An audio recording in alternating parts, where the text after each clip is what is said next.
राधे राधे। स्वागत है आपका अपने YouTube चैनल पर। हमारी नई वीडियो पाने के लिए रोज चैनल को सब्सक्राइब करें, वीडियो पर लाइक करें और कमेंट करें। चलो सुनते हैं भागवत गीता के श्लोक। योत्स्यमाना नेक शिव है यह एत्रते समागता धार्तराष्ट्र है दुर्बुद्धे बुद्धे प्रिय चिकीर्षम है। अर्थात मुझे उन लोगों को देखने दीजिए जो यहाँ पर धृतराष्ट्र के दुर्बुद्धि पुत्र को प्रसन्न करने की इच्छा से लड़ने के लिए आए हुए हैं। यह सर्वविदित था कि दुर्योधन अपने पिता धृतराष्ट्र की साठगांठ से पापपूर्ण योजनाएं बनाकर पांडवों के राज्य को हड़पना चाहता था। अतः जिन समस्त लोगों ने दुर्योधन का पक्ष ग्रहण किया था वे उसी के समान धर्मा रहे होंगे। अर्जुन युद्ध प्रारंभ होने से पूर्व यह तो जान ही लेना चाहता था कि कौन कौन से लोग आए हुए हैं, किंतु उनके समक्ष समझौता का प्रस्ताव रखने की उसकी कोई योजना नहीं थी। यह भी तथ्य था कि वह उनकी शक्ति का जिसका उसे सामना करना था अनुमान लोगों की दृष्टि से उन्हें देखना चाह रहा था। यद्यपि उसे अपनी विजय का विश्वास था क्योंकि कृष्ण उसकी बगल में विराजमान थे। संजय उवाच एवं मुक्तो हृषिकेशो गुडाकेशेन भारत सैन्योरुभयो मध्ये स्थापित्वा रथोत्तम। संजय ने कहा, हे भारतवंशी, अर्जुन द्वारा इस प्रकार संबोधित किए जाने पर भगवान कृष्ण ने दोनों दलों के बीच में उस उत्तम रथ को लाकर खड़ा कर दिया। इस श्लोक में अर्जुन को गुडाकेश कहा गया है। गुडाका का अर्थ है नींद, और जो नींद को जीत लेता है वह गुडाकेश है। नींद का अर्थ अज्ञान भी है। अतः अर्जुन ने कृष्ण की मित्रता के कारण नींद तथा ज्ञान दोनों पर विजय प्राप्त की थी। कृष्ण के भक्त के रूप में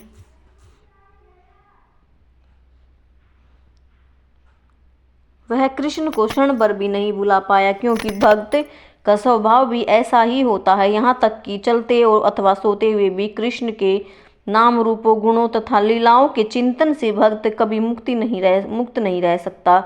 अतः कृष्ण का भक्त उनका निरंतर चिंतन करते हुए नींद तथा अज्ञान दोनों को जीत सकता है। इसी को कृष्ण भावनामृत या समाधि कहते हैं। प्रत्येक जीव की इंद्रियों तथा मन के निर्देशक अर्थात ऋषिकेश के रूप में कृष्ण अर्जुन के मंतव्य को समझ गए और वह क्यों सेनाओं के मध्य में रथ को खड़ा करवाना चाहता था। अतः उन्हें वैसा ही किया और फिर वे इस प्रकार बोले। भीष्म द्रोण प्रमुक्तः सर्वेषां च महीक्षिताम् उवाच पार्थ पश्यताम् समवेतान् कुरुनीतिः। भीष्म द्रोण और विश्व भर के अन्य समस्त राजाओं के सामने भगवान ने कहा कि हे पार्थ, यहाँ पर एकत्र सारे कुरुओं को देखो। समस्त जीवों के परमात्मा स्वरूप भगवान कृष्ण यह जानते थे कि अर्जुन के मन में क्या बीत रहा है। इस प्रसंग में ऋषिकेश शब्द का प्रयोग सूचित करता है कि वे सब कुछ जानते थे। इसी प्रकार पार्थ शब्द अर्थात पृथात या कुंती पुत्र भी अर्जुन के लिए प्रयुक्त होने के कारण महत्वपूर्ण है। मित्र के रूप में वे अर्जुन को बता देना चाहते थे कि चूंकि अर्जुन उनके पिता वसुदेव की बहन पृथा का पुत्र था, इसलिए अर्जुन का सारथी बनना स्वीकार था। किंतु जब उन्होंने अर्जुन से कुरुओं को देखो कहा तो इससे उनका अभिप्राय क्या था? क्या अर्जुन वहीं पर रुककर युद्ध करना नहीं चाहता था? कृष्ण को अपनी बुआ पृथा के पुत्र से कभी भी ऐसी आशा नहीं थी। इस प्रकार से कृष्ण ने अपने मित्र को मनःस्थिति की पूर्व सूचना परिहासवश दी है। अगला श्लोक।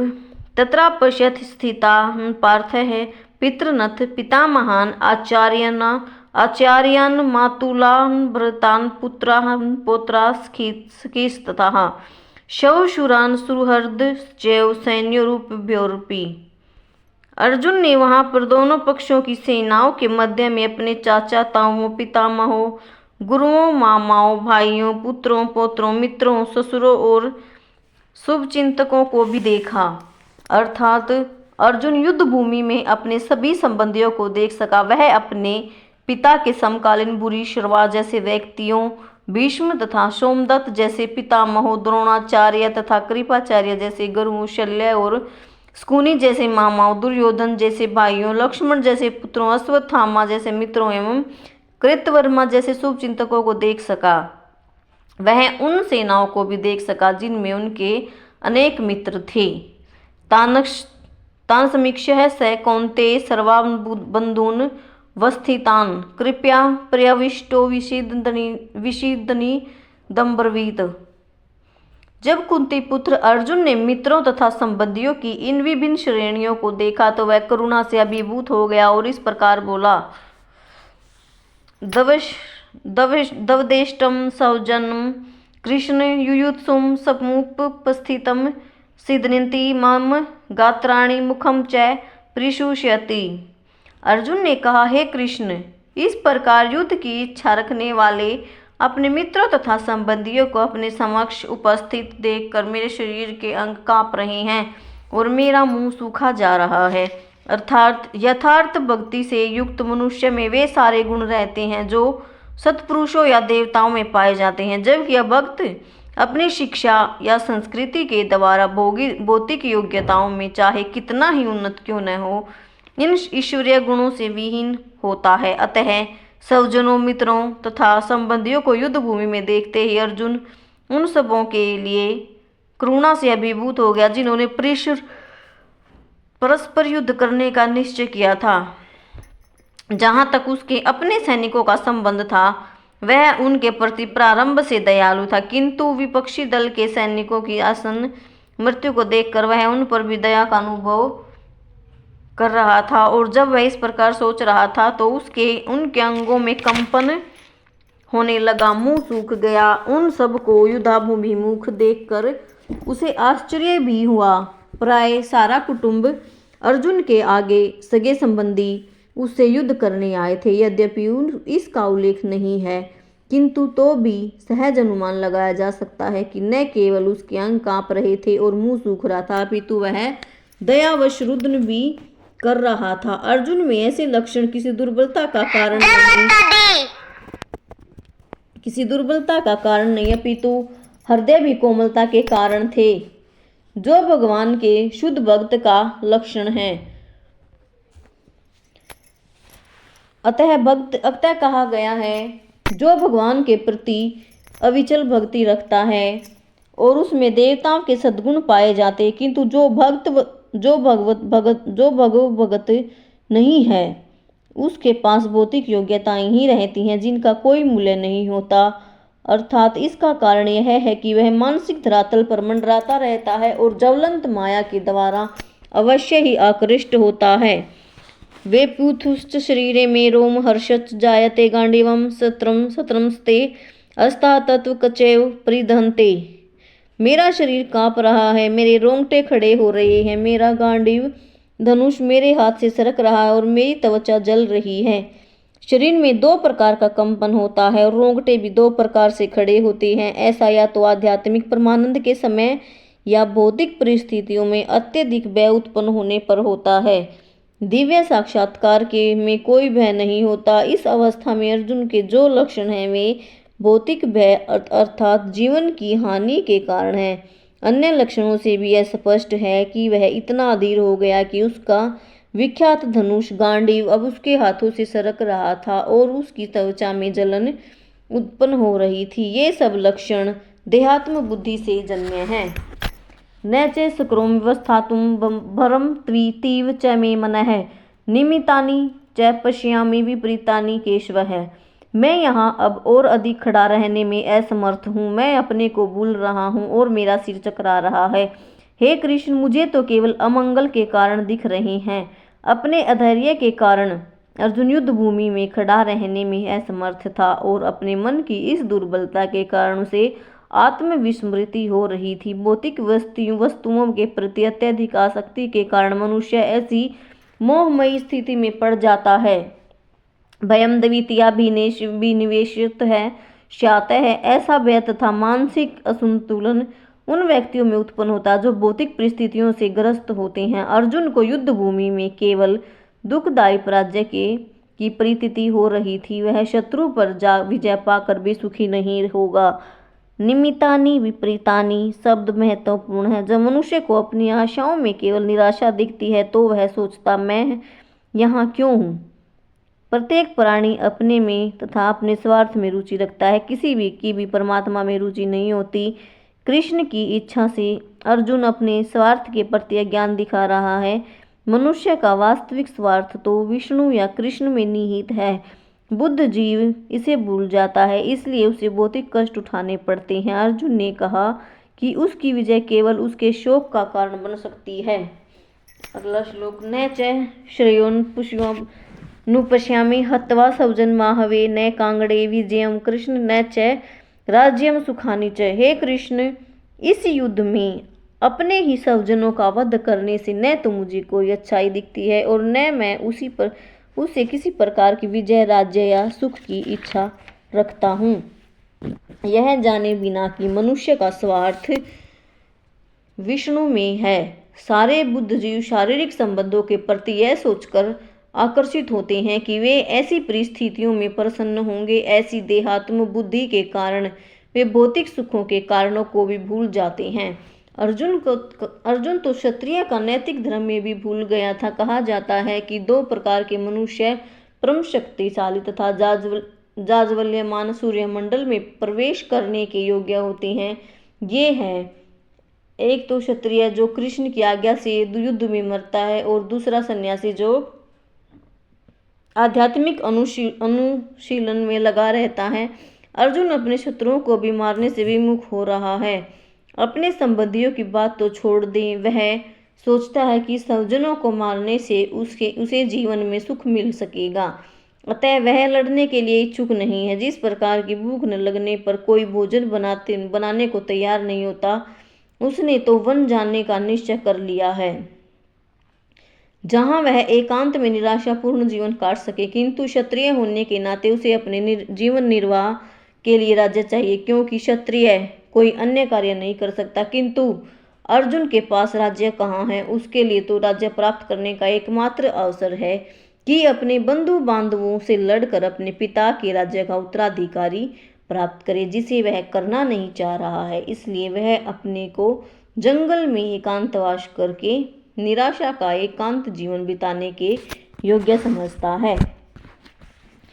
कीनो राजेन गोविंद की बोगरे जीवितेन वा यशार्मर्थे कांक्षितम नो राज्य भोगा सुखानि च तय इमेव स्थिता युधे प्राणा सत्यक्त्वा धनानि च आचार्य पितरः पुत्रा सततेव च पितामहा मातुलः श्वशुराः पौत्रा श्यालाः संबंधित तथा एकान हन्तुमिच्छामि परतो अपि मधुसूदन अपि त्रैलोक्य राज्यस्य हेतो की नु महीकृते निहत्य धार्तराष्ट्रात्र का प्रीति श्याजनार्दनः।